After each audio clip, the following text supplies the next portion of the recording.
Ну, я считаю, что вообще классическая музыка, особенно там для детей, это очень... Это обязательная такая ступень, мне кажется, развития, потому что это дает очень многое.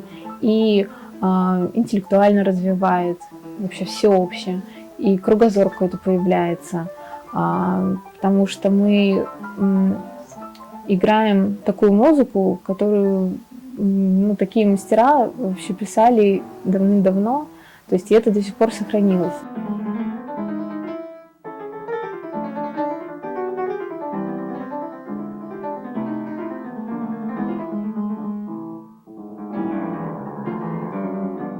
Нужно было выручать наш садик, и Айше было тогда 3 года, 3,5 года, 3 года, вот что-то такое.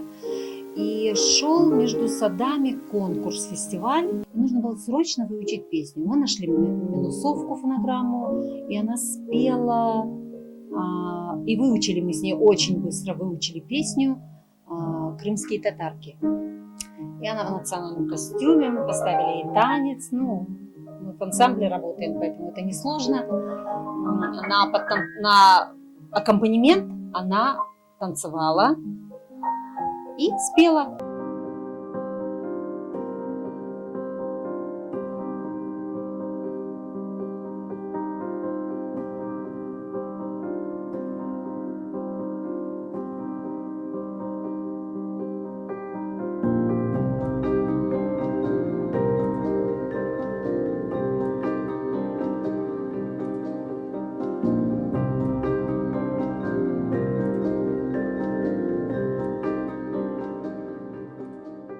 Мне очень нравится выступать вообще в принципе, то есть я очень люблю сцену и очень надеюсь, что сцена тоже меня любит, потому что это особые эмоции, когда ты играешь, особенно в большом каком-то зале. Мне нравится сам этот процесс, когда я выхожу, когда я играю, когда я могу что-то передать слушателю, если у него его, например, заставило о чем-то задуматься, мое исполнение, то, что я играю, то, что я передаю, то есть, потому что исполнитель — это проводник между композитором и слушателем.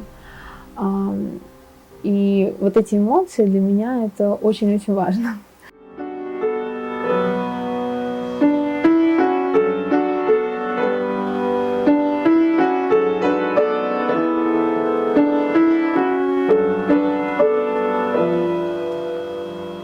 Первый мой такой серьезный конкурс был 6 лет. Конкурс имени Алимдара Караманова. Мне очень повезло, потому что я застала его еще живым. И даже я помню, в том маленьком возрасте на гала-концерте он вышел и играл импровизацию. То есть он, не просто то, что он уже написал, играл, то есть он импровизировал на сцене в режиме лайв. То есть это было очень здорово. И даже есть фото тоже, как я держу его за ручку. В общем, мне очень повезло, конечно. Тогда я получила 2-е место. Я участвовала в разных конкурсах в Москве, в Брюсселе, в Казани, в Астрахани, в Челябинске. Очень много куда поездила. А также в колледже состоялась гастрольная поездка в Вену. И мы тогда должны были играть 40-минутную программу. То есть такой был отбор. И мы там с ребятами победили и поехали осенью в Вену играть концерты. Это, конечно, было просто непередаваемые эмоции. Один из последних конкурсов был в Баку.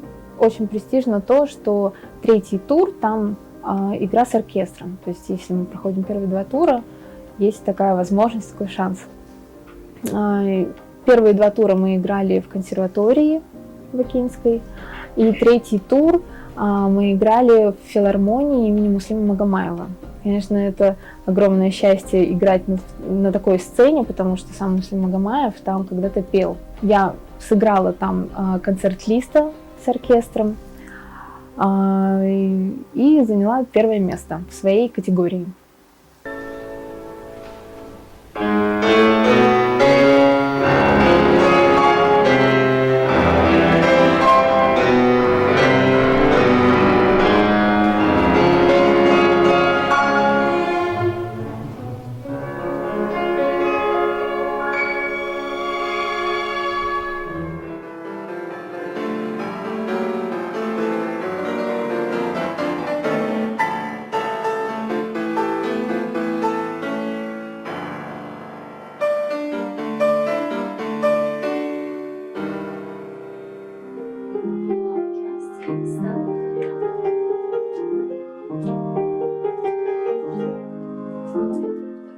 Конечно, я бы хотела достичь и признания, я бы хотела очень много играть на разных сценах. Есть очень много сцен, на которых я бы хотела вообще сыграть, концертировать много, играть и с оркестром, и сольно, и в ансамбле. Хочется, конечно, чтобы, хочется поднимать тоже культуру и чтобы очень многие знали, кто такие крымские татары, что все-таки крымские татары есть и в классической музыке.